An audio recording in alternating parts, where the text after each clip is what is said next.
The whole class is taking a physical strength exam. To pass it, everyone bought stimulants from the teacher. Everyone except our MC. He simply can't afford those expensive stimulants. When the exam begins, the others barely manage to do 30 pull-ups with the magic wrist weights. They try their best, but that's their limit. When it's our MC's turn, the teacher decides to take revenge on him for not buying the stimulants and increases the weight on the magic bracelets many times over. But that doesn't stop the MC. He easily does 100 pull-ups, humiliating everyone else. They just can't understand how this broke loser surpassed them all. And here's how he got such strength. Jochin was a bottom-of-the-barrel E-ranker with crippling debt. The last thing he did to fix his hopeless life was to summon a demon that could make him rich and powerful. However, that is not how a deal with the devil really works. He learns that the hard way when a lightning bolt crashes from the sky and ends his pathetic life on the spot. A few moments later, he wakes up with a mind-numbing headache because he still has an important project to finish. When our boy looks at his reflection, he is utterly shocked by his own face. Looking up at the giant white tree in the sky, he wonders what is even going on. That is when a mysterious being congratulates him on summoning it and grants him exactly 3 wishes. That makes him panic for a moment, and he finally realizes that he got sent into another world. At first, he thinks that he is the protagonist of some isekai story,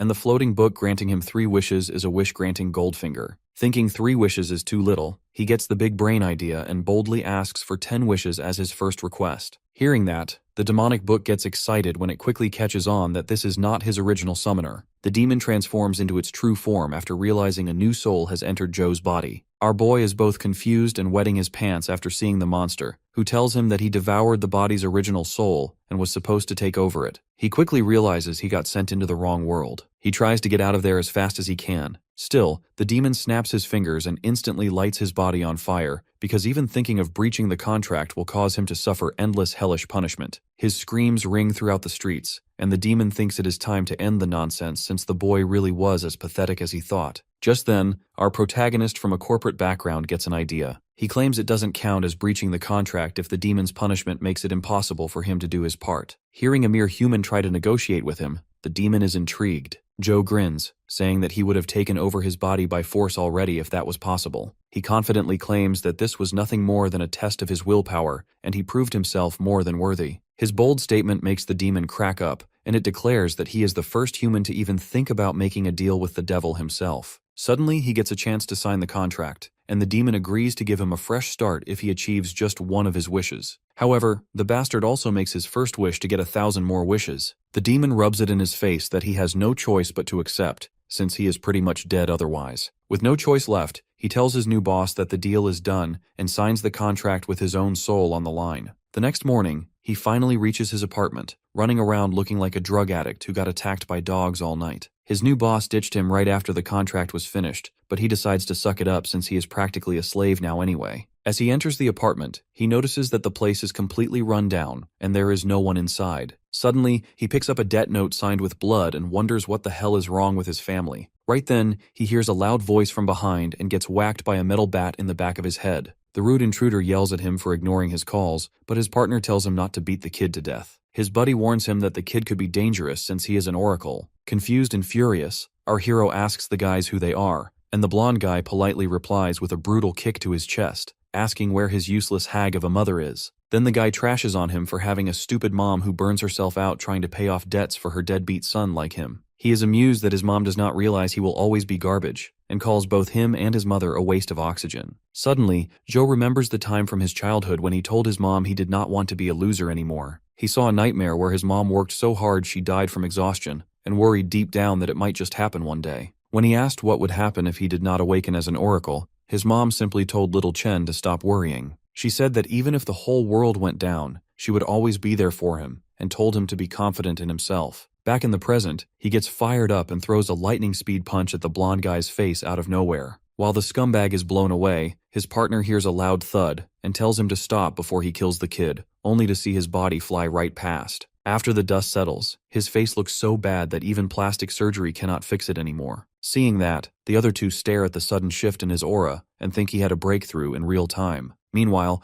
our boy flashes them his coldest stare yet and tells the bastards to shut their filthy mouths. Deciding they need to teach the E-rank brat a lesson, the goon says to Jun that it is time to whoop some sense into him by breaking a leg or two. Our boy catches on that they are talking about his power and figures that they are probably a higher level than him anyway. As Jun swings down his pipe from overhead, Joe sees it move in slow motion and jumps out of the way with ease. He then appears right behind the gorilla with a gentle touch of his knee to the face. His savage kick sends the fool flying. After that, his partner attacks from behind while wondering how a mere E rank can be so freaking agile. The man thinks Joe cannot see him, so he aims to shatter a couple of ribs. However, he gets his own ribcage destroyed by a roundhouse kick instead. As he gets tossed out like last night's trash, the guy cannot believe what is even happening. The man begs our boy for mercy because he only came on Lin Yu's orders to collect the loan money. Hearing that, he tells the loan shark to tell his boss that he will get his money in due time, so he needs to chill out and get the hell out of his life. The goons shudder at his words and quickly waddle out through the front door. Just then, Joe asks the demon if he is there, and Goldfinger is surprised the amateur was able to sense his presence. He replies that he was able to feel his power surging strongly through his body, and the demon tells him to be grateful for the help. Our boy excitedly butters him up by calling boss, and says he does not need to be afraid of anyone if he borrows his power. That irritates the demon because a peasant mortal should not even dare to think about wielding the power that could easily end his life if he used it over his limit. Shu is shocked to hear that,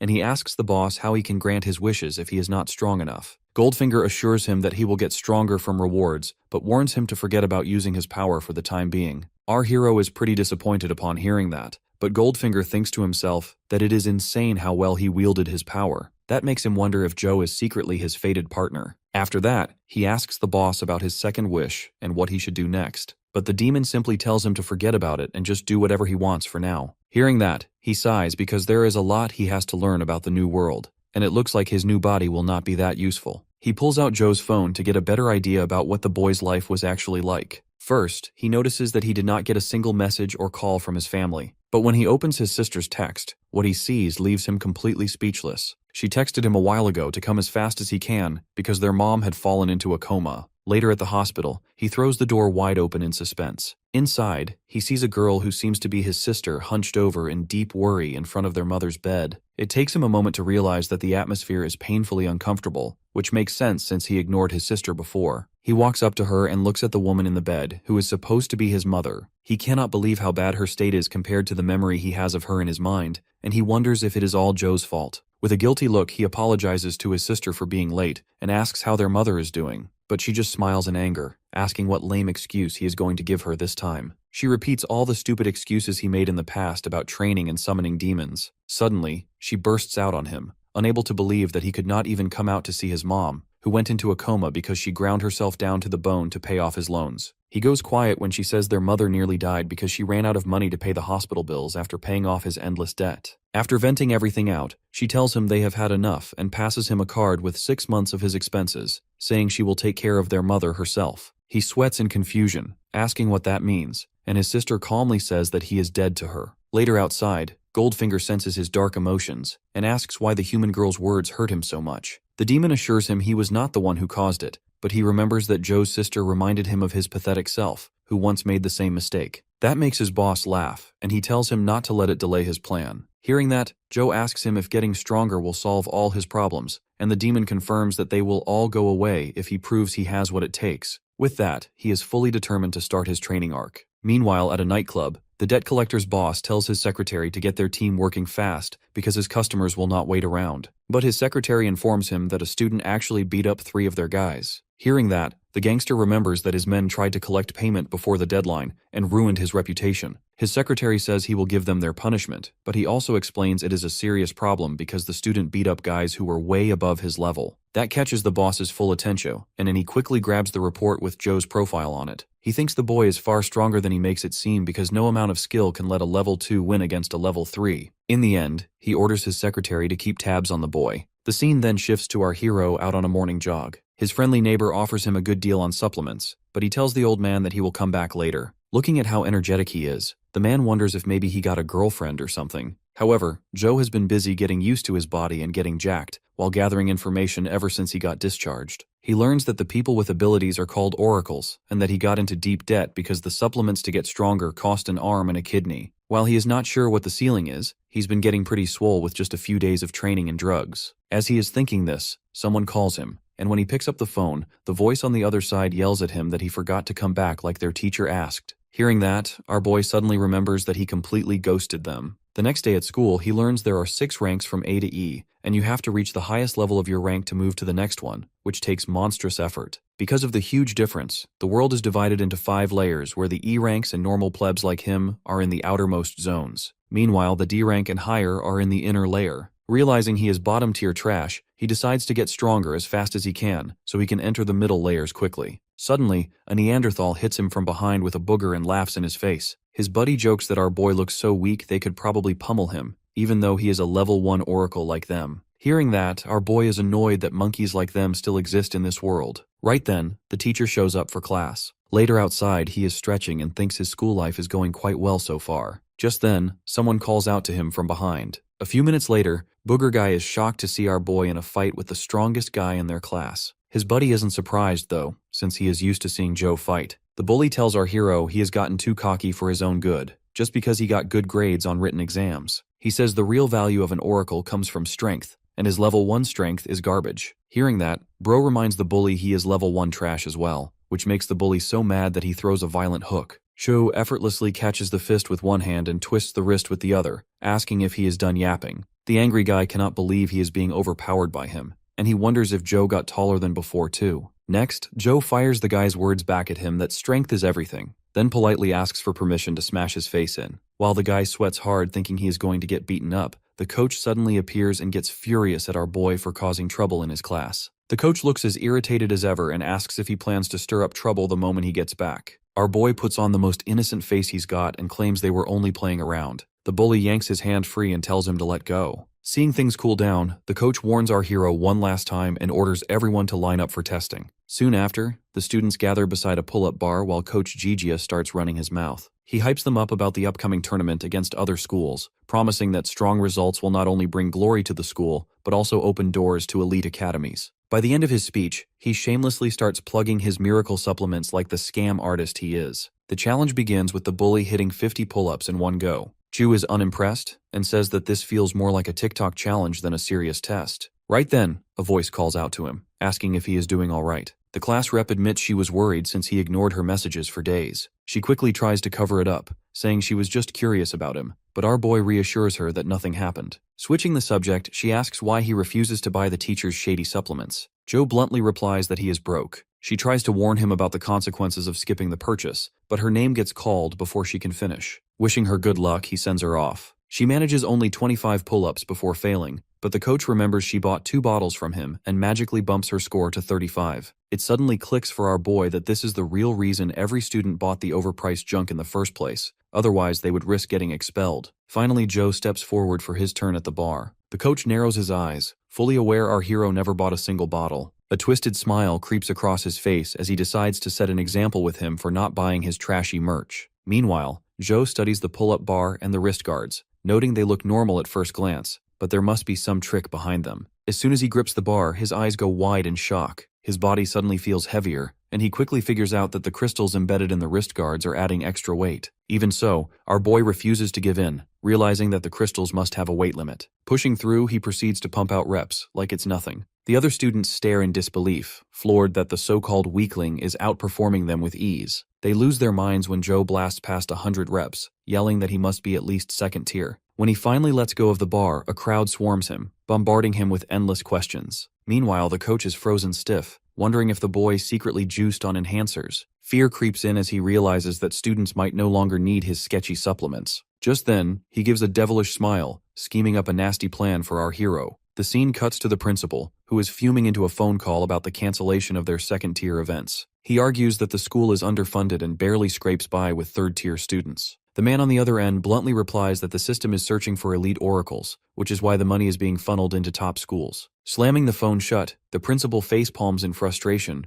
realizing the school has no funds to produce a single elite oracle. His eyes fall on a black crystal locked in a glass case as he racks his brain over how to keep the school in business. The thought is cut short as Coach Gigia's voice calls from outside the office. The coach strolls in and proudly lays down a list of names he claims will rise into elite oracles. The principal scans the paper and immediately sees that every single one listed is barely first tier, yet the coach is selling them as prodigies. The coach then says there is one student who is unfit to become an oracle, and the principal takes the bait, asking who it is. The story shifts back to our hero, making his way toward the principal's office with the demon lingering beside him. The cursed book asks what he pulled this time, but Joe stays quiet. Standing outside the door, he remembers how nasty the headmaster's reputation is and hopes nothing ugly comes of this meeting. Right as he reaches for the handle, flames burst into existence in front of him, catching him completely off guard. The demon lights up, thrilled that the triggered wish he mentioned earlier has finally appeared. He orders Joe to track down the object fast, but Joe starts complaining about how ridiculously bad the timing is. His thoughts are cut short when the principal himself breaks the silence, telling him to stop wasting time and get inside already. Stepping in,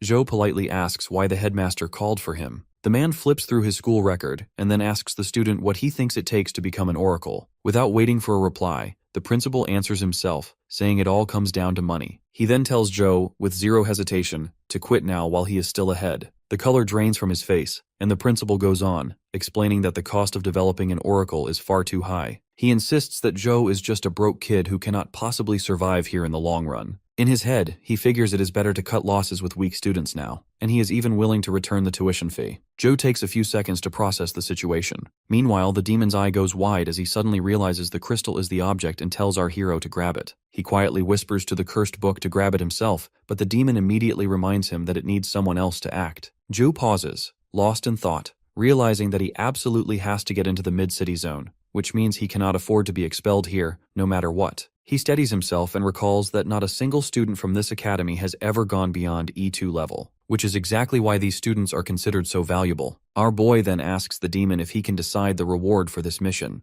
At that moment, it clicks for the demon what Joe is planning, but before he can speak, Joe cuts him off and declares that he wants the borrow power skill. Goldfinger explodes, shouting at him, reminding him just how insane and dangerous that choice really is, but our boy is locked in. He argues that if he ends up expelled, then the demon's wish may never come true and demands that the cursed book trust him. Reluctantly, Goldfinger caves in and admits that whatever happens from here cannot be blamed on him. A glowing panel materializes in front of Joe, asking if he wants the borrow power skill. He accepts instantly without hesitation. The principal then interrupts his thoughts, asking if he has any final words. He answers firmly that he wants the principal to assess his level again and only then decide. The principal shakes his head at the hopeless request, but extends his hand anyway. On contact, he notes that Joe's strength is greater than what the records suggest, but still not nearly enough to stay. Closing his eyes, Joe realizes this is his last chance and desperately tries to absorb as much star energy as possible. He then begins to emit pure aura, shocking the principal. Even the demon is taken by surprise since he never expected the kid's energy to surpass the power he lent him.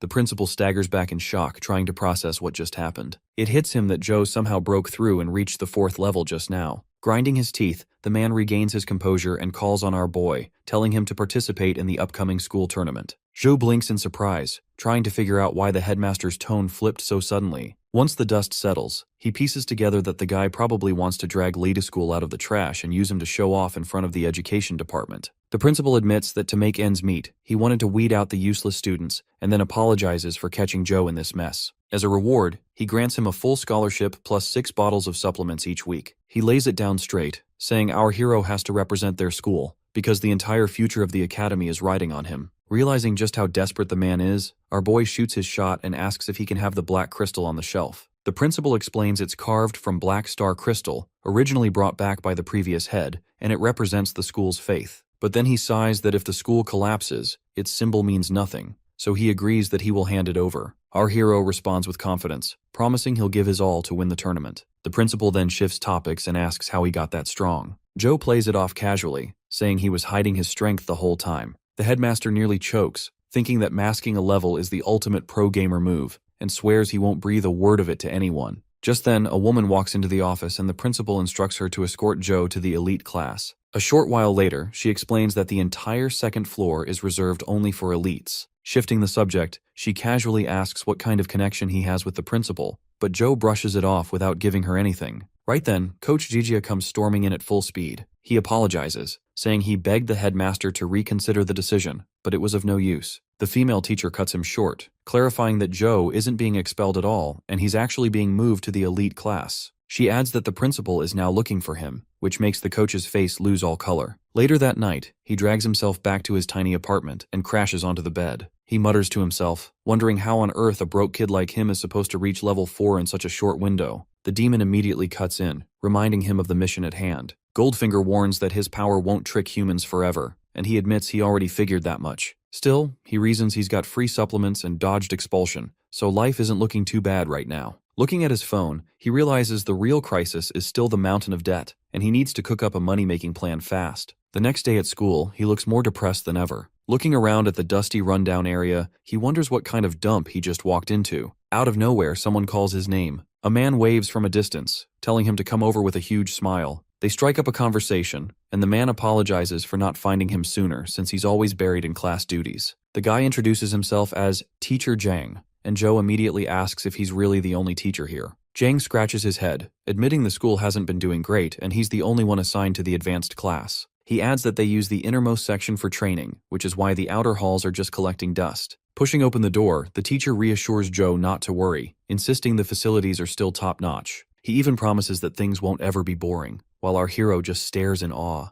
The interior doesn't match the outside at all and is like a world-class gym. His teacher explains that the students are all doing self-training and offers to introduce him. He thinks the place looks like a 5-star fitness club, with students full of energy, though he does catch a few throwing him side glances. His teacher then calls everyone over to introduce the newcomer. He bows politely and greets them with respect. But a red-haired guy at the back immediately starts trouble, crossing his arms with a smirk. He mocks Joe, telling him to drop the act and admit he used connections to get in. The teacher snaps at him, shouting at Wenhao to behave, and explaining that Joe transferred purely based on skill. The guy isn't buying it. He narrows his eyes like a predator spotting easy prey, and challenges Joe to a fight out of nowhere. The students instantly light up, thrilled to see a duel for the first time in ages and start spreading rumors. A blonde student at the back asks what's going on, and a pink-haired girl explains that a fight is about to break out. That sparks the blonde's interest, and he quickly asks more about this so-called transfer student. Back with our hero, the teacher advises him to refuse the challenge, but Joe accepts without hesitation. He calmly adds that he's fine with the match, as long as lethal force is off the table. Meanwhile, in the school office, the principal is nearly bursting a vein, demanding to know if the new kid is already picking fights. The teacher explains on a call that our boy accepted Wenhao's challenge. Back to the fight, neither side backs down as they face each other and farm mad aura. The principal finds it odd but figures the kid just wants to know his current level, so he grants permission for the duel to take place in the arena. Sometime later, the two students stand behind separate desks as the teacher goes over the rules. First, there can be no outside interference, and secondly, both fighters must compete at the same star level. Wenhao finds it difficult to believe that Joe is really also an E-rank oracle. Their teacher then wraps up the instructions, strongly reminding them that striking vital points is absolutely prohibited. The two opponents start circling each other while the teacher reminds them that lethal force is not allowed under any circumstances. He continues that whoever loses cannot retaliate afterward, no matter the outcome. A clean strike to the face or a surrender will end the duel immediately. With a wave of his hand, their teacher signals the start. Hoping to finish quickly, Wenhao charges forward and aims straight for his neck. He doesn't even flinch and catches his arm, throwing him off completely. The redhead instantly swings again, realizing this guy might actually be the real deal. Wenhao unleashes a barrage of relentless strikes, but Joe slips past each one with calm precision. Frustrated, Wenhao suddenly shifts gears and tries to land a kick. The leg twists midair and the redhead unleashes his signature move, wind hook kick. Joe manages to block with his arm, though the redhead grins, assuming the match is decided now. From that very position, he surprises him with a sharp kick aimed at Wenhao's neck. The redhead tries to recover, questioning how the hell this guy even knows martial arts. Catching himself before falling,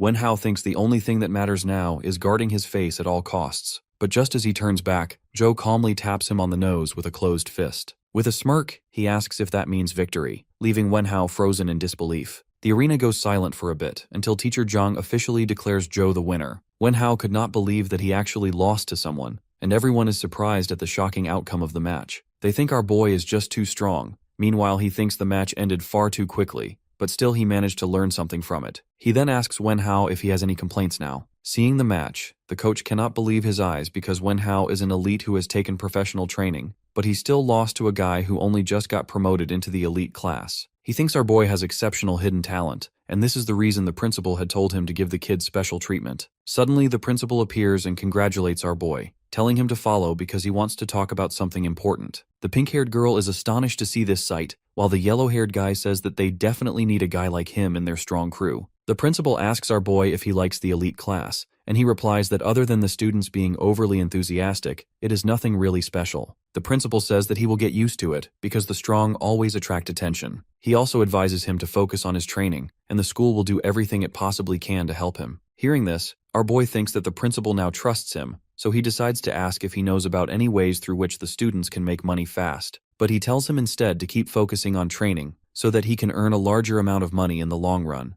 And the school can also help financially if his family is going through a rough patch. Our boy tells him that it is nothing like that, and thinks that now he has to find another way somehow. When he is training in the gym, he reminds himself that he should be careful, because the school has very strict policies against student loans. He wonders where he can learn to make some extra money, but suddenly the yellow-haired guy appears in front of him and compliments him on the match. He then asks our boy who he is, and he asks the same question right back to him. Meanwhile, the girl tells Shen that he is being rude, and she apologizes to our boy that he is sometimes a little annoying. She introduces herself by saying she is Sue, and that the pain in her side is Shen. She tells him that both of them are his seniors, and they can help him if he is confused about anything at all. The annoying guy then says that they are a team from now on, and he is the team leader, so he will personally take good care of him. He then asks our boy about the combat technique which he used against Wenhao, but our hero says that he does not know anything about such techniques at all. The leader gets surprised when our boy tells him the move he used was only just a reflex. He says that Wenhao will be furious when he finds this out, and Sue quickly says that she will explain it to him. She explains that combat techniques are special super moves which a person learns from scrolls or memory stones,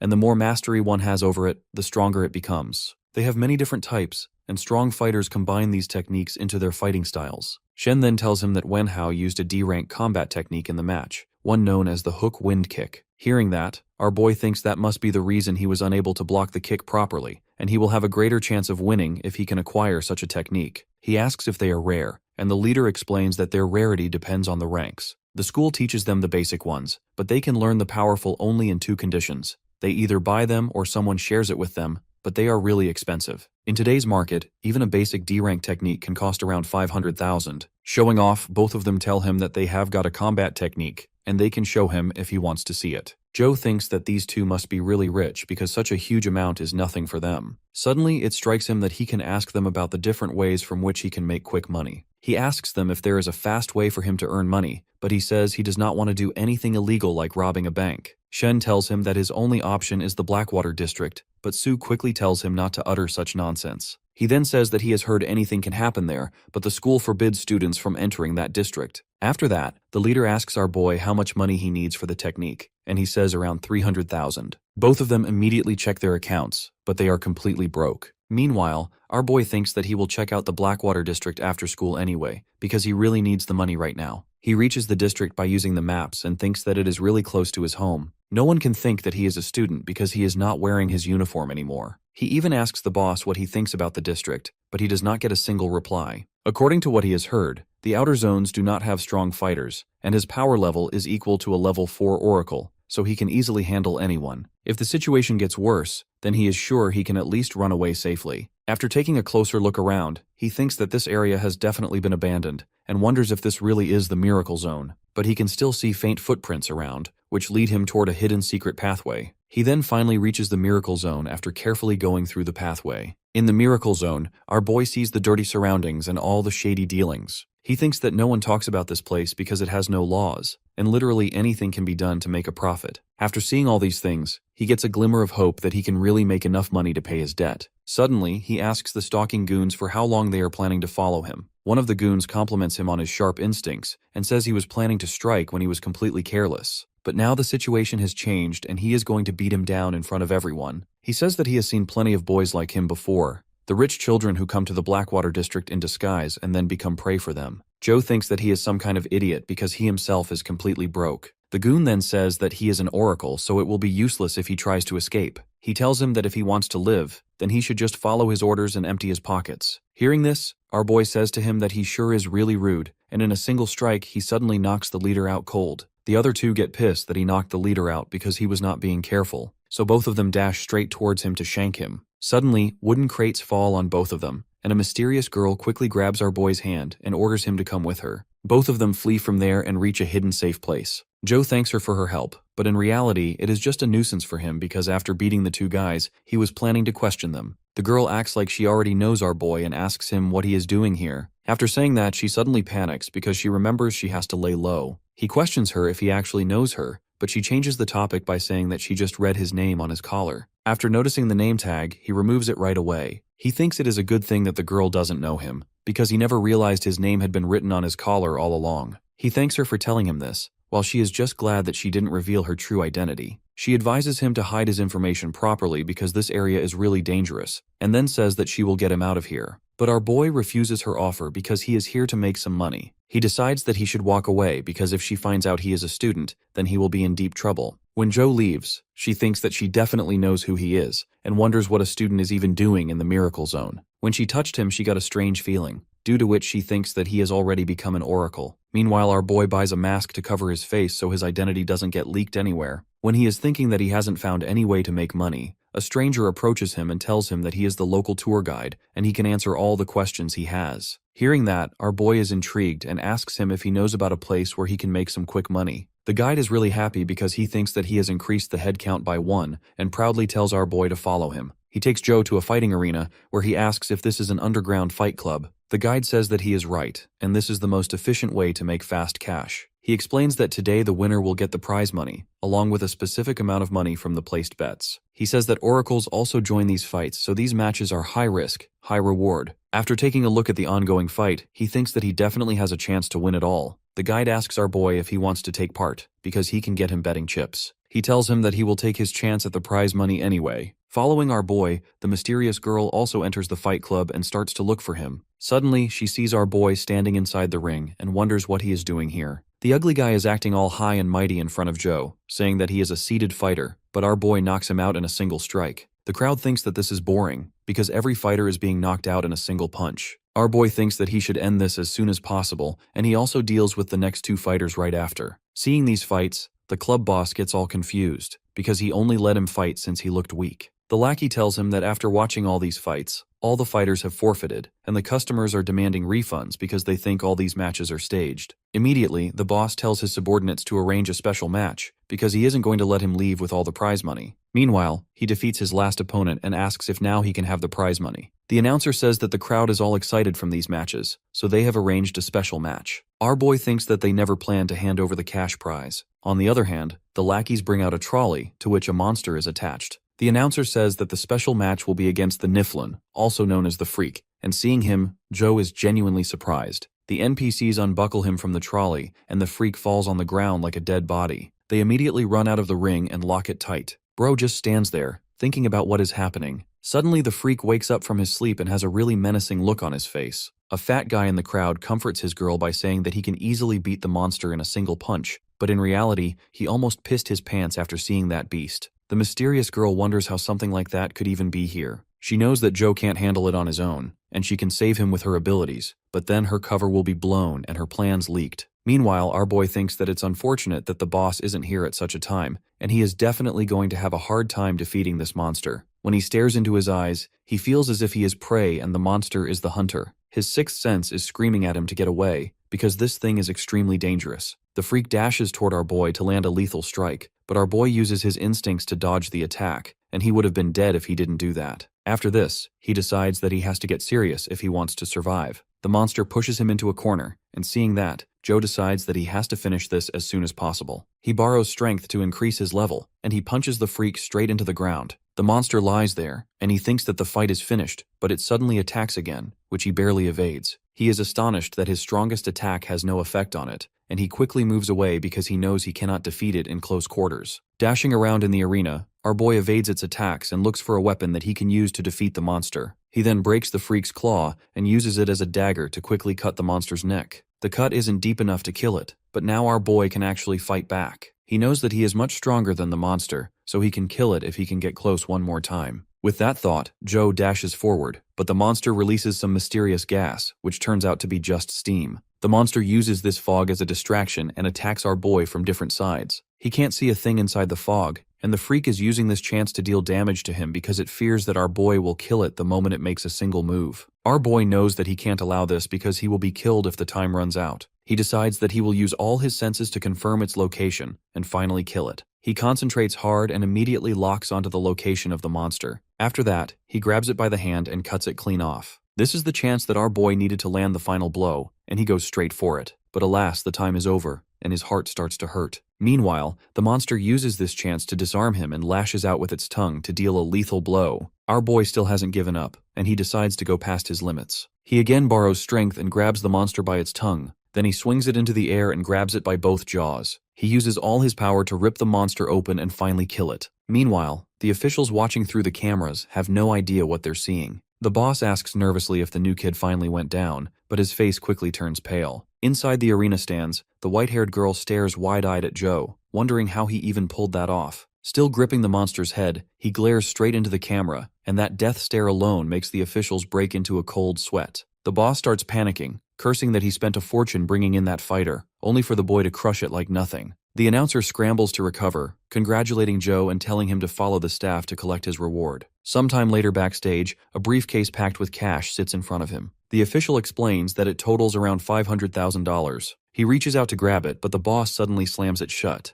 With a shady grin, he declares the deal has changed, that either Joe becomes a permanent fighter and gets the full amount, or he walks away with only a quarter. My guy narrows his eyes and demands that he repeat that. The boss snaps, yelling that all the other contestants ran away after that fight, and his prized warrior suffered from sudden head loss disease. Our boy fires back that this wasn't their original deal. He reminds him the terms said that the fighters aren't liable if their opponent dies in the ring. Asking again if that wasn't the agreed condition, Joe's aura alone drains the color from the man's face. Giving off murderous vibes, he demands the full payment, or else there will be consequences. After hearing that, the boss whips out a gun to threaten him, but he doesn't even blink. In one motion, our hero dismantles the weapon and snaps the thug's finger. Screaming in pain, the boss orders his men to fill the kid with bullets. His lackeys instantly draw their guns, ready to fire. He just sighs in annoyance, visibly getting more irritated by the second. Outside, the white-haired girl tenses up as sudden gunfire erupts. A moment later, a man is hurled through the window, flying like an empty soda can. Staring at the unconscious bodyguard on the ground, the crowd wonders if some kind of movie is being filmed.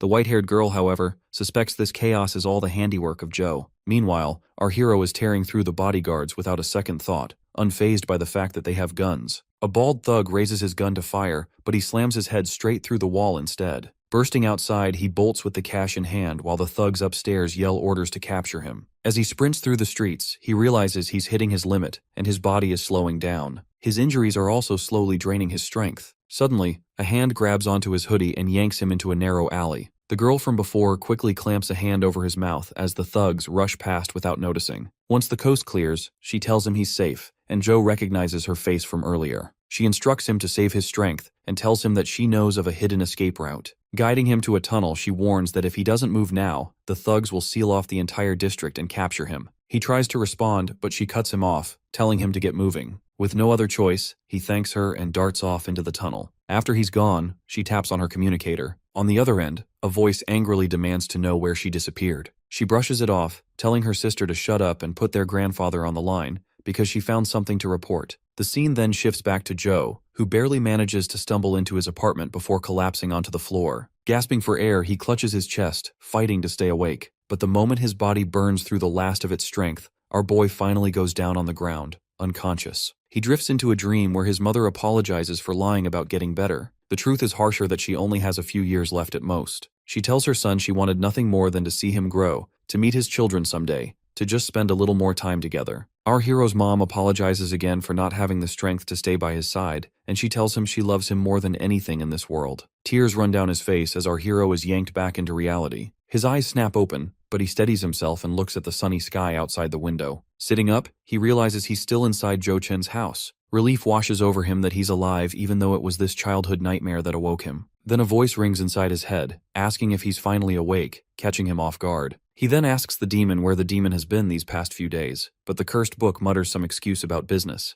Instead, he flips the question back, asking what he did to end up unconscious for 2 days straight. Before he can reply, the demon pieces it together that he snuck into the underground arena, burned too much energy, and went toe-to-toe with a monster. Goldfinger explodes, shouting at him for pulling such a reckless stunt. He tries to shrug it off, but the demon keeps at it, warning that his power isn't enough to bring him back a second time. He presses him to value his life more, since this is his second shot after all, and he can't waste it. That actually makes Joe smile, and he thanks the demon for watching his back. Goldfinger relaxes a bit, then admits the monster he fought doesn't sound like it came from this world. That thought makes our boy recall the girl he met in that cursed place, but he pushes it aside because right now, leveling up is what matters. Just then, he remembers his reward from last night, and he immediately snaps open the briefcase to reveal those stacks of crisp bills. The demon mocks him for risking his neck over money, but he replies that at least for now, he doesn't have to worry about his debts until after the tournament. Looking down at himself, he says that he has to patch up this injury before heading back to school. Rubbing his head, he groans about how he still has to hit the hospital, the bank, and classes all in the same day. At the hospital, the doctor checks him over and says the wound will heal quickly as long as he keeps it clean. Noticing the speed of recovery, the man asks if our boy happens to be an oracle, to which he says yes. Immediately, the doctor shifts gears and tries to sell him a membership plan. He shoots him down instantly, asking for the normal medicine instead. Feeling relieved that the monster's tongue wasn't poisonous, he watches the doctor hand over some ointment. But as soon as he takes the bottle, he freezes and stares in disbelief. He asks the doctor why the bottle is glowing, but the man just gives him a weird look, insisting it's an ordinary container. My guy doesn't buy it for a second, clearly seeing it shine in his hand. The doctor tries to push the membership deal again, saying the counseling sessions would help with his stress-induced hallucinations, but he ignores the shrink. Out in the corridor, Joe notices the strange flow of energy everywhere. Holding out his hand, he sees it glowing brighter and realizes it must be tied to star energy. Remembering the underground fight, he suspects that battle triggered some kind of awakening. He then smiles,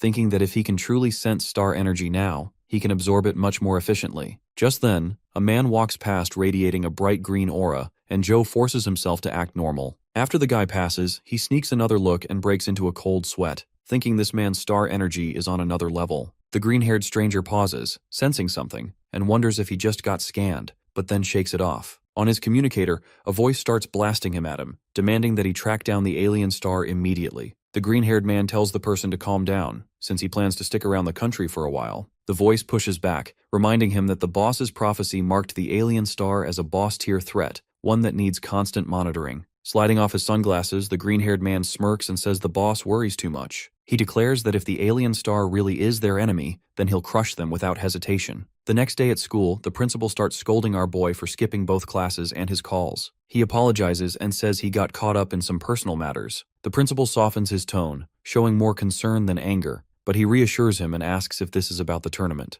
The old man shakes his head and explains that he has full confidence in him for the tournament. Instead, he asks if the school can help him out if he is in real trouble. He reminds our boy that the school's top priority is to help support elite oracles. Joe smiles and tells him not to worry, promising to give his all in the tournament, which finally puts the principal at ease. A little later, Shen and Sue rush over to catch up with him, asking what went down. Shen remembers our boy mentioning a combat technique before, and then digs through his pockets. Pulling out a credit card, he explains that they managed to pool together $300,000 for him, which he can always pay back later. Hearing that, he freezes in surprise after realizing how seriously the two had taken his words. He thanks them, but admits he's changed his mind about getting that technique. Just then, Wenhao appears, looking unusually shy, and offers $50,000 as an apology for his earlier behavior. Our hero thanks him for the thought, while Sue starts interrogating the redhead, asking if he has some shady ulterior motive. Wenhao admits he only wanted to make up for calling Joe a fraud and now hopes they can be friends. Sue leans in and whispers to him,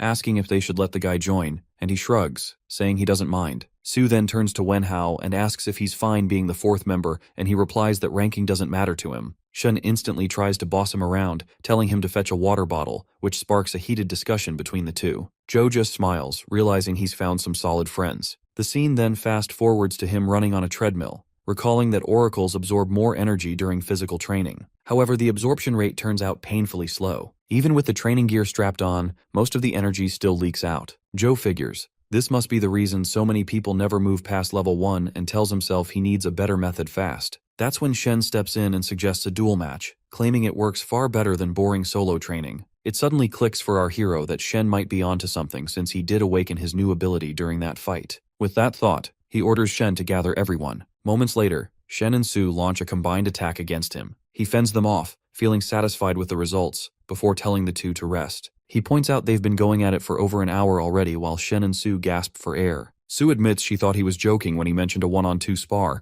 and Shen adds this training method is insanely effective. He then looks over at Wenhao, saying it's his turn now, and the redhead smirks, more than ready to dive in. Watching the group, Joe concludes the theory is correct, since everyone's absorption rate is soaring and they'll be leveling up faster than ever. As for himself, with a naturally high absorption rate, he can push the test further. In this world, supplements are diluted to keep them safe, but even then, people with poor absorption barely benefit from using them at all. By contrast, the borrow power skill is 100 times more concentrated than any supplement, and if he absorbs it recklessly, his body would literally explode. But if he could control the flow and take it in slowly, then leveling up at insane speed might actually be possible. With that gamble in mind, Zhou activates the skill, immediately unleashing heavy waves of aura. The raw force of the energy catches him off guard, but it makes sense, since the ability allows him to boost 2 levels in one shot. Tensing himself, he forces the energy into a thin controlled stream and starts absorbing it. His body locks up under the strain, every muscle screaming from the overwhelming pressure. Focusing all his willpower, Joe notes how quickly the energy fills him up, faster than anything he has ever felt.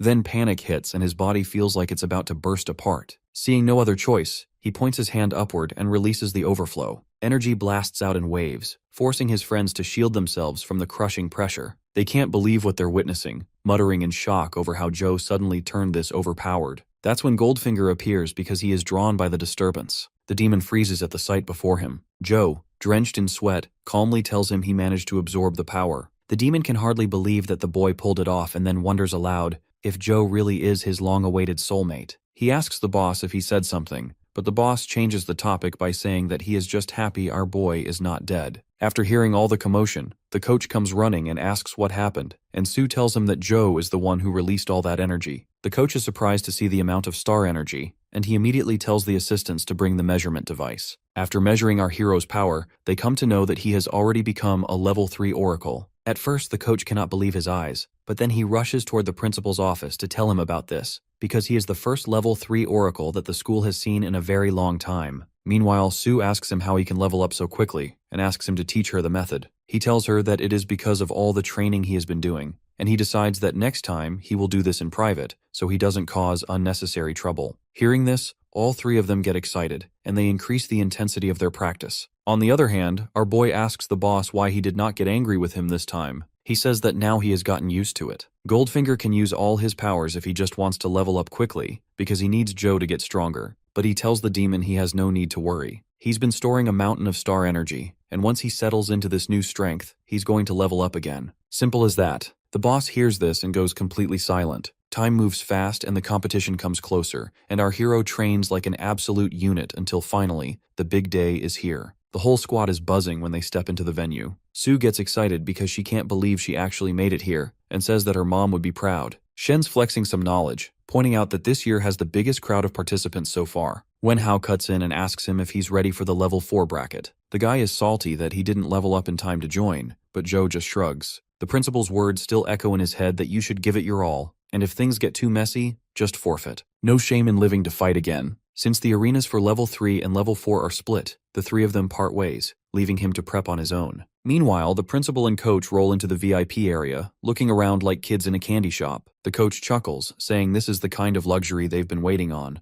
all thanks to their school finally sending a fighter into the level 4 bracket today. Suddenly, Principal Wang shows up and congratulates the principal on making 2 high-level students in just a few months. The principal acts humbly and says it has nothing to do with him. It is all because of the students' hard work. He only helped them meet their needs. He also thanks Wang for his help, because he gave him all the key information about the competition. After the Reformation, the government announced grants for the winning schools, and because of these grants, the difficulty of the tournament will also rise. Suddenly, an arrogant guy says that a hillbilly has forced his way into the VIP lounge and is causing all this commotion. The principal wants to give him a reply, but Wang stops him and says not to mess with them because they are all principals of schools who have already won this competition before. The principal says that is all in the past, and no one really knows who will win this competition. The white-haired guy tells Hu to enjoy this scene for the first and last time so he can remember it clearly. The coach asks the principal if the students will be fine because they are taking part in such a high-level competition for the very first time. Hu then asks the coach what he thinks about his students. He answers that all of them are talented,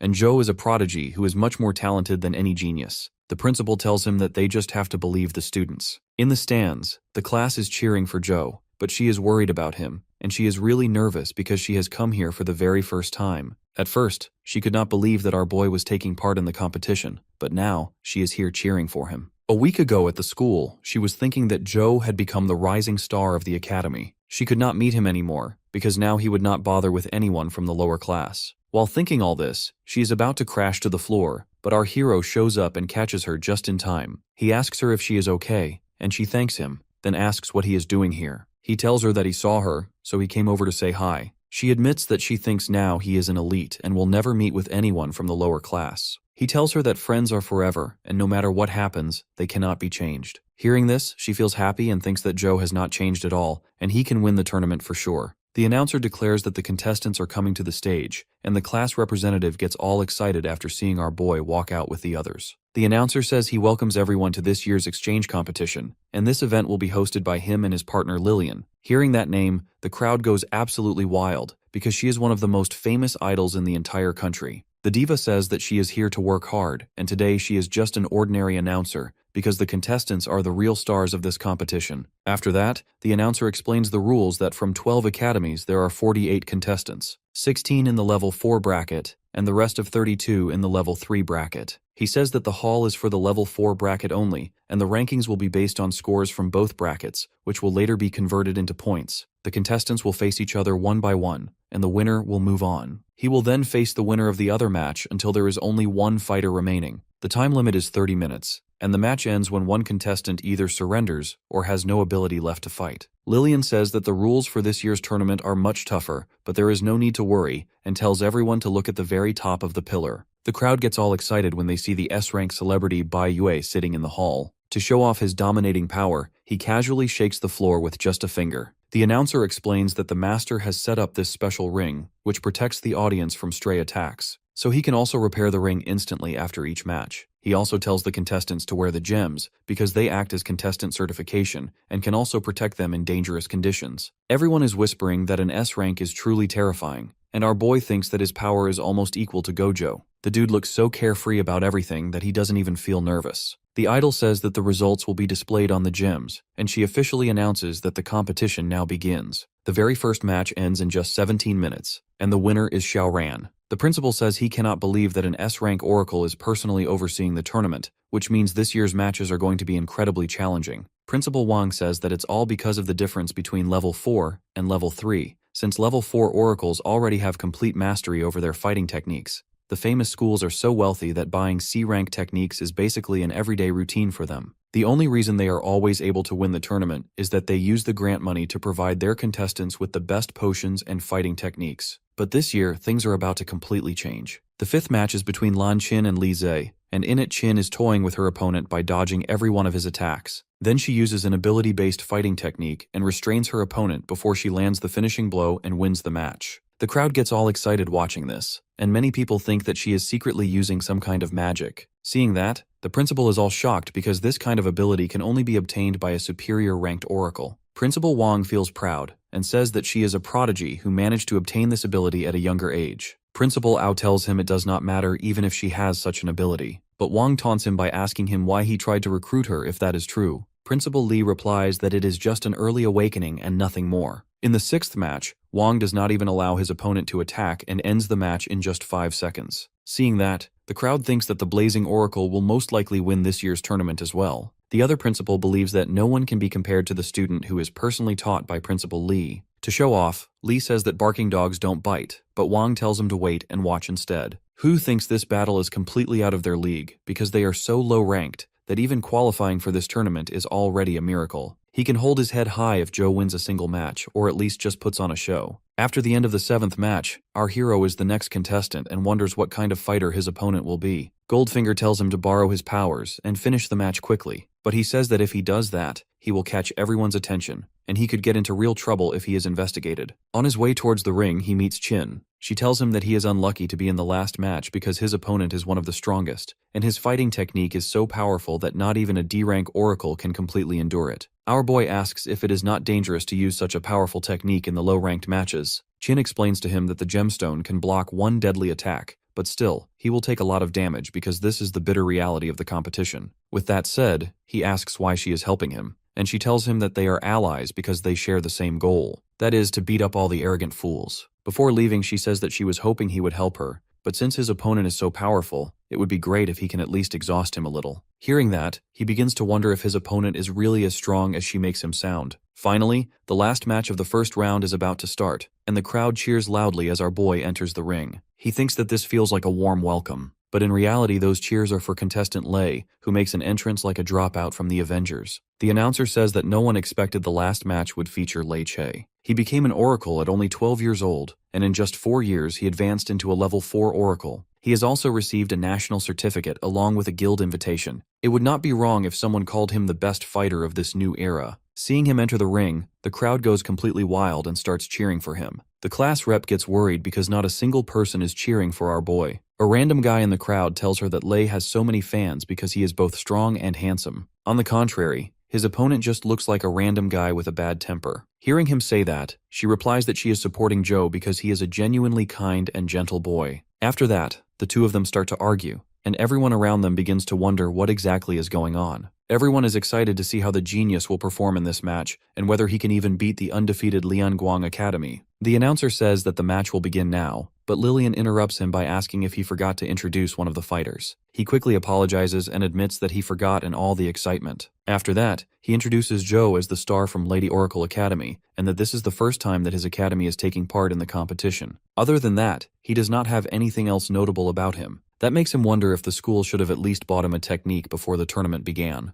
The crowd starts talking badly about him, and thinking how someone like him could ever put up a fight against a genius. The bandana guy bursts into laughter and loudly taunts the class rep. Meanwhile, Principal Wu says to the principal that it is quite unfortunate they have to face their academy's rising star in their very first year, but they should not worry, because it will all end quickly. Wang tells Hu that everyone has to start from somewhere, so he just needs to ignore him and stay calm. Inside the ring, Lei tells him that he feels bad for him, because in his very first tournament, he has to face him. But Bro tells him to pay close attention to the fight. Suddenly dashes towards our boy and reaches right by his side. He says that he will start this match by only using 10% of his total power, because even if he loses his first fight, he can still look at least a little bit decent. Lei thinks he is acting all nice, but he is annoyed since he has already told him once to fight normally. Just then, the announcer says that the genius cannot hold back his enthusiasm, and announces that the final match of the first round now officially begins. With that, Lei uses his speed to attack our boy, and he is moving so fast that it looks like he used Shadow Clone Jutsu to make multiple copies of himself. On top of that, all of them attack at the same exact time. Every contestant watching thinks that it is going to be extremely difficult to beat the genius, and Principal Wu thinks that no one can possibly beat him. The genius thinks that our boy is not moving because he cannot see him, and he believes the only one who could ever give him a hard time is Wang. Thinking that this is finally the end, he gets ready to deal the finishing blow. But when he gets close, Joe asks him if he is not going to dodge, before he savagely punches him right in the face. Seeing that, everyone is shocked at how this can even happen. Our boy actually countered Lei's attack and landed a punch in an instant. The genius can usually dodge any attack with his speed, but the main question now is whether he was just careless, or if he actually failed to dodge. Everyone in the crowd begins to think that our boy has used some kind of hack, because no one else can ever hit the genius. Seeing that, he wonders if he broke some kind of hidden rule saying who can land the first hit. Wang says to the principal that his student clearly has some impressive skill. Principal Wu says that he must be cheating because no one is faster than Lei, but the principal replies that if they were cheating, then the higher-ups would have already caught them. Principal Lee tells him to shut up because he is setting a very bad example with the whining and yapping. He suggests they should quietly watch the match because it is not over just yet. At that moment, the Pikachu also calls out, insisting he is not done yet. He admits he did not take Joe seriously before, and now swears to go all out. Lightning coils around him as he charges another strike, shouting that his powers are barely under control. Lei continues to summon even more bolts, but our boy stands calm, not even blinking. He finds it almost amusing that Lei has this much star energy packed inside him. Suddenly, a flash of yellow lightning shoots past Joe, catching him by surprise. The guy deflects against the barrier and bounces around the arena like a hyperactive pinball, gaining speed with every strike. The announcer shouts that Lei is about to unleash his trump card, while Lillian keeps on adding useless fillers. Lei grins, convinced he already has the win secured, and dives from above to deliver a supercharged kick. Our boy does not bother to dodge or defend. Instead, he calmly throws a single punch straight into Lei's face. The combined momentum of his charge sends Lei crashing uncontrollably across the arena floor. Joe calls out to him that he should have attacked earlier when he still had a shot at victory. The announcer then declares that Pikachu is down again. This time the stone shifts red, confirming that the Pokémon is unable to battle. While the announcer celebrates Joe's victory, he wonders briefly if Lei will be alright, though the stone should have prevented anything fatal. The crowd erupts, stunned by how fast the match ended. With Lei defeated, Qin enters for the second quarterfinal match and secures the win without breaking a sweat. Next is Wang, who crushes his opponent easily without breaking a sweat. The crowd finds the beast's strength to be unstoppable, yet most eyes drift back to Zhou. The messy hair kid then gives them a death stare that makes the whole section freeze with fear. In the fourth match, Ran from another Oracle school faces our boy and puts up a fierce fight. However, Zhou dodges every strike with veteran-like precision. He ends the fight with a light punch to Ran's head, sending him crashing to the ground. Watching from above, the officials comment that our boy has yet to use any combat technique, relying only on raw energy control. One of them wonders he may be hiding his true level, or worse, using drugs, which would be a serious violation of the tournament rules. Back in the arena, the announcer starts hyping the semifinals, calling Zhou up against another fighter, Liu. He freezes mid-sentence as officials in dark suits walk onto the stage. The audience whispers in confusion, wondering who they are. One inspector orders our hero to wear special equipment and release his star energy. The crowd realizes these are tournament inspectors and begin buzzing, suspecting Zhou is being accused of cheating. The boy starts sweating that he might have gone a little too far and makes a note to limit his powers. The inspectors read the results, which says the readings are stable and within limits. They then announce to the crowd that the contestant isn't cheating. They then step away, and the announcer then shouts in disbelief that our hero is officially confirmed as level 4, and the semifinal is cleared to begin. The crowd processes this for a moment and then goes wild that our hero is actually legit. Across the stage, Liu starts to shake and his face pale as the realization hits him. When the match begins, it ends instantly as Zhou knocks him out cold with one decisive strike. The announcer nearly loses his voice screaming into the mic, while Lillian continues to add useless fillers. Up in the stands, Principal Wang turns to our principal, praising him for producing such a monster of a student. The guy smugly accepts all the remarks, and the other principals who once mocked him rush over to praise him too. He smiles politely, though the attention makes him a bit uncomfortable. On the other side, Li and Yu watch with clear annoyance, irritated by the sudden crowd of bootlickers. Our principal allows himself a proud smile, thinking Zhou truly kept his promise and upheld the honor of their school. Back on the arena floor, the last semifinal is called, and Qin walks up the stage with tense determination. Across from her, Wang steps forward, his eyes gleaming with a predator's hunger, as if he has just spotted his next prey. Qin's juniors roar encouragement from the stands, distracting the beast for a split second. She spots the gap in his guard and launches forward, charging up her strike. With flowing cloud hand, she slams the attack into his chest. Hang doesn't stumble, only looks mildly irritated, and then stares her down.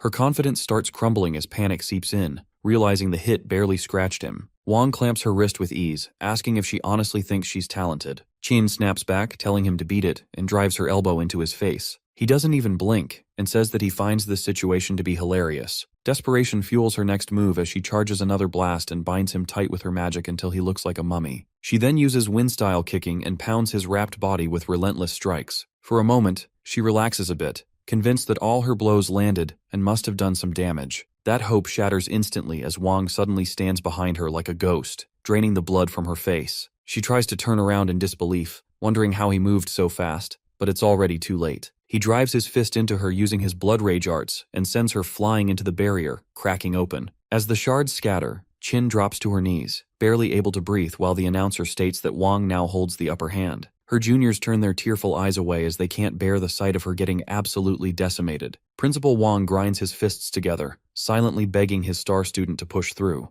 Qin remains motionless as she stares at the red tag lying beside her. Her voice trembles as she whispers that she can't afford to lose. The sight of the red tag then pulls her into a flashback at school, where she walked into a room buzzing with worried students. One girl who was crying told her that if the academy shut down, she'd be forced to drop out despite her dream of becoming an oracle. She then puts her arms around the two girls in a reassuring hug, promising not to let that happen. Qin swore back then that she would win the tournament to bring the academy the funds it needed to stay open. Though the black-haired girl doesn't look convinced, Qin insisted she had never gone back on her word. The girl then rummaged in her pocket and pulled out a red charm, handmade for luck. That moment warmed Qin's heart, and she promised to fight with everything she had. Back in the present, she reaches toward the charm, whispering again that she made a promise. Wang doesn't care, and stomps on the good luck charm without any care, mocking if this is all she amounts to. He then kicks her brutally, while his hands stay buried in his pockets. Her crystal turns red and she falls unconscious, but Wang keeps on taunting her. The announcer yells that the fight is over, yet the beast raises his foot again, ready to crush her. The crowd starts panicking and the announcer screams for someone to stop him. Spectators stare in horror, wondering what the monster plans to do.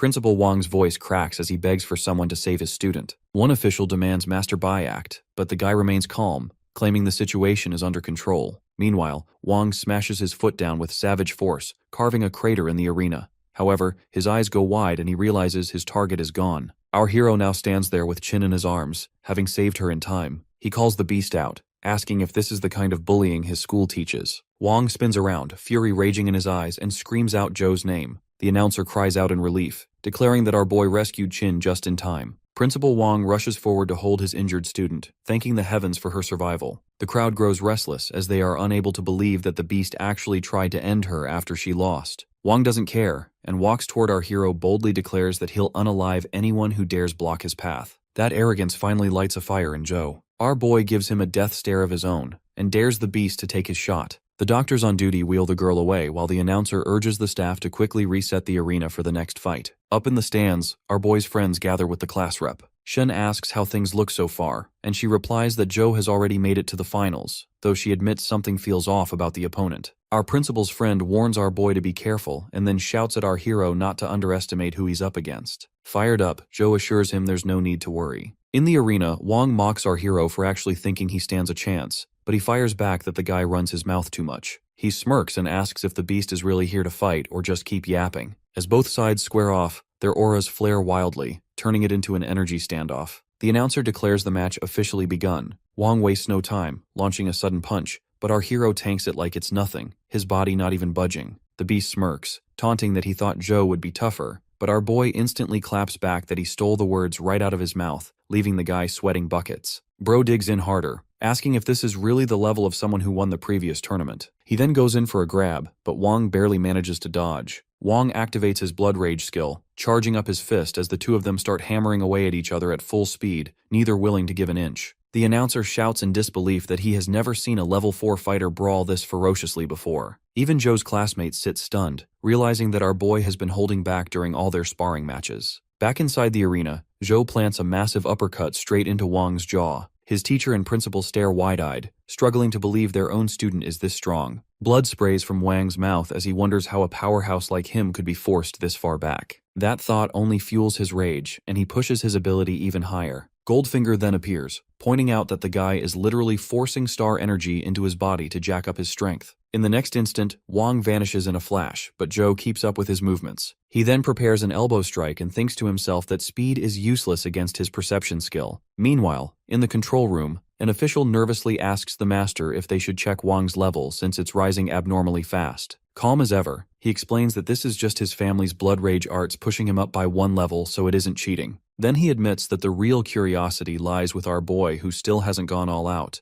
and the master can't help but wonder how far this kid can go. Back in the ring, the two fighters keep throwing rapid punches like two crackheads fighting for a french fry. Zhou's friends watch with their nerves on edge, Shen shouting that our hero is getting pushed back. The redhead quickly corrects him, saying Zhou is actually deflecting the beast's punches perfectly. In the arena, our hero stays locked in, dodging and weaving through blow after blow, looking for his opening. Then Zhou finally retaliates with a crushing punch that forces the beast to block with everything he has. The impact alone cracks the floor and sends Wang skidding back a little. Our boy slams in another heavy shot, and Wang then says that Zhou is the first fighter to push him this far. Fueled by pride and rage, he powers his blood arts up even more, screaming that he's still the strongest. Unshaken, our hero taunts him right back, asking if that's all he has to offer. Then he activates the borrow power skill, and his level starts increasing too. The two powerhouses square off again, their fists already itching for more. Zhou realizes he can now clearly read his opponent's attack pattern. Using his perception skills, he also notices the beast's weak spot is his heart. Wasting no time, our boy drives an elbow right into the guy's chest, making the beast's eyes go wide in shock.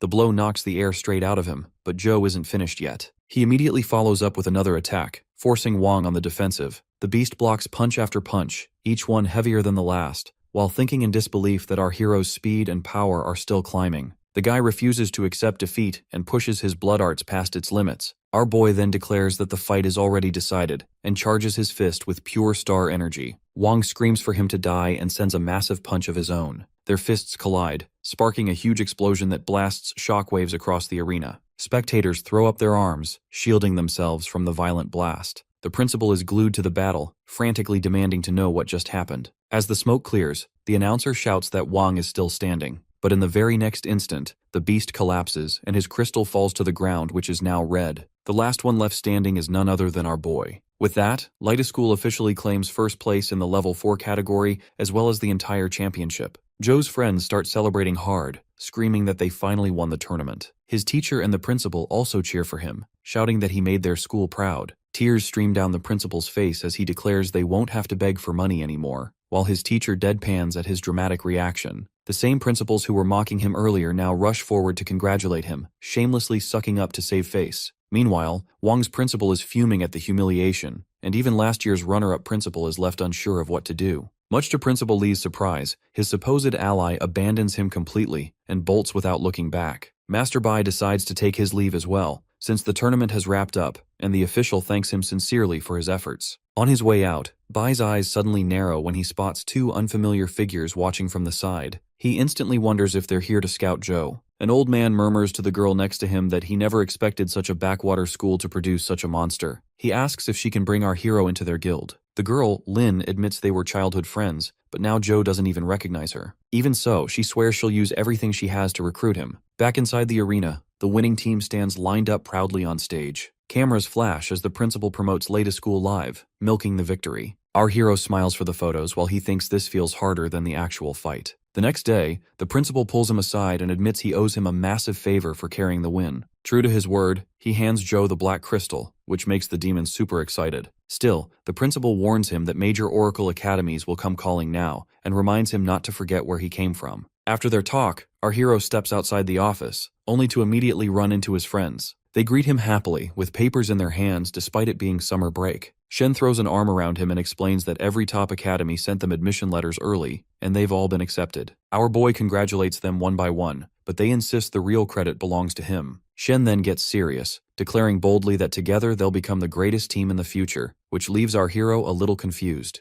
Sue quickly explains that even though they'll attend different academies, they can still meet up and stick together. Joe just smirks, saying he's looking forward to it since he'd be bored out of his mind otherwise. As they walk, he adds that he'll definitely need their help when he has to train to become stronger. Suddenly, another figure steps out from the corner, catching them all off guard. The class rep looks straight at them with determination and asks if she can join the gang too, because she wants to grow stronger right alongside them. The class rep gets starry-eyed when she finally steps into the elite classroom. She thanks our hero for his help, but he brushes it off, saying it was the principal. Liu then also thanks the principal, who replies that he's happy to help. He adds that he plans to make these facilities available to everyone, with many more changes coming in the future. After winning the competition, the principal finally has the funds to do what he wants, all thanks to his students. He then praises everyone for their efforts, while the gang jokes that all these changes are happening right after they leave. Sue asks the class rep why she's training so hard, even though it's vacation time and there's no competition. She shares her backstory, admitting that she never thought she was any good, but she got fired up after seeing everyone work so hard. She continues that she wants to apply as a special cultural student, which still has a 1-month deadline, making the pink-haired girl cry. Sue then grabs the class rep's hand and promises to help in any way she can. Shen asks Joe what he plans to do and if he's decided on a school yet. He reveals that he hasn't received a letter yet, which catches everyone off guard since they all got theirs instantly from the 5 major academies.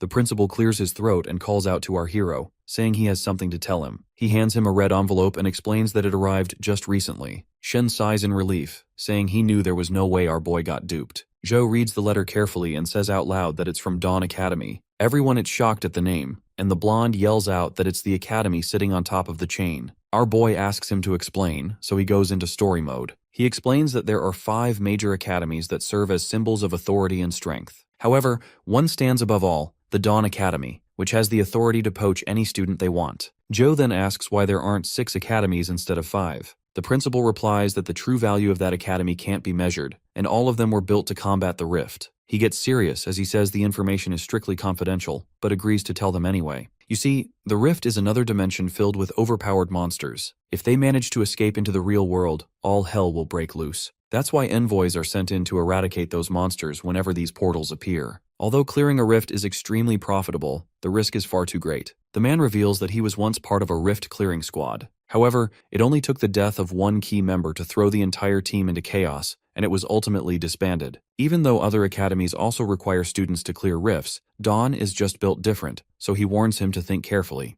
The principal reassures Joe that other academies are still open for him to enter and that he shouldn't risk his life. However, he has already made up his mind and says he'll join Dawn. The big man smiles like he already knew the answer and comments that he will definitely reach new heights. Shen throws his arm around him and says they will grow stronger together, so the rift will be a piece of cake for all of them. The blonde then notices that the deadline is only 10 days away, while normally it lasts about half a year, making our hero sweat. Our hero tells them that he has to prepare and can't train the class rep, but the gang reassures him that they'll manage. Returning to his apartment, he starts making a list of everything. Just then, the demon book appears and makes the crystal float in front of it. Extending an arm, it touches the crystal and absorbs something from it. The black crystal falls to the ground and shatters, making our hero nearly have a heart attack. Shu is heartbroken and whines that he wanted to exchange the crystal for money. Goldfinger tells him to let it go since it's useless now, and instead asks how the school visit went. He reveals that he got accepted into Dawn Academy, a perfect place to earn money and get stronger. The only problem is that he will have to raid rifts. The demon book tells him that rifts are nothing to fear since star energy originates from there. Our hero then changes the topic and asks if there's any reward since one of his wishes has already been fulfilled. Goldfinger gets a bit angry that he's being treated like a wishing well, but agrees to help out since the rifts are tied to his own wishes. He tells Joe to endure it and releases dark energy toward him. Our hero absorbs the dark aura, and the system informs him that he's unlocked the ability Divine Creation. The power reshapes his entire body as he bears through the pain and reaches level 6.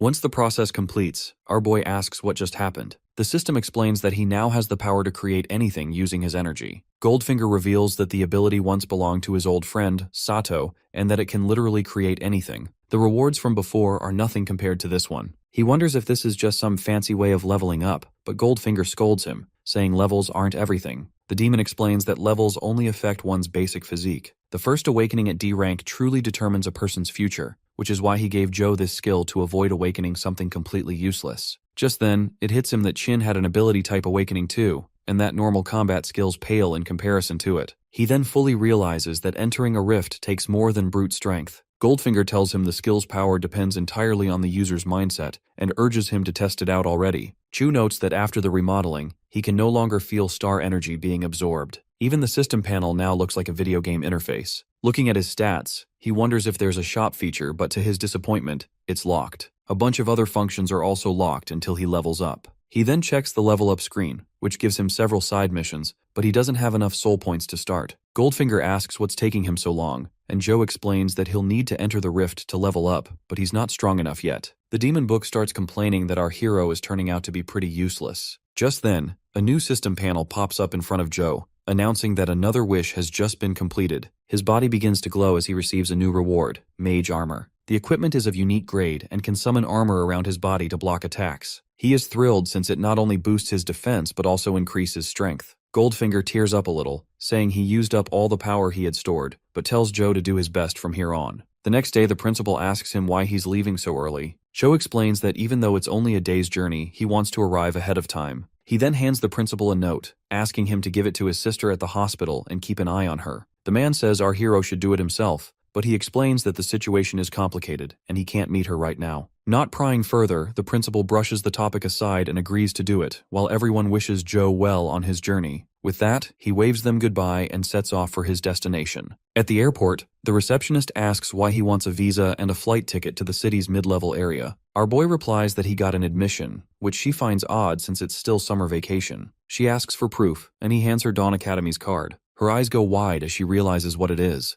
thinking that she has never seen one in her entire career. She then stares at him in disbelief while he just looks confused. He asks if she also needs the admission letter, but she quickly apologizes and says the card is more than enough. He's surprised that he doesn't even need a ticket, and she explains that someone of his status only needs one for the return flight. Sometime later, Joe is lounging in his first-class seat, wondering if this is also one of Dawn's privileges. Looking out the window, he hopes that Dawn Academy lives up to his expectations and enjoys the rest of the flight.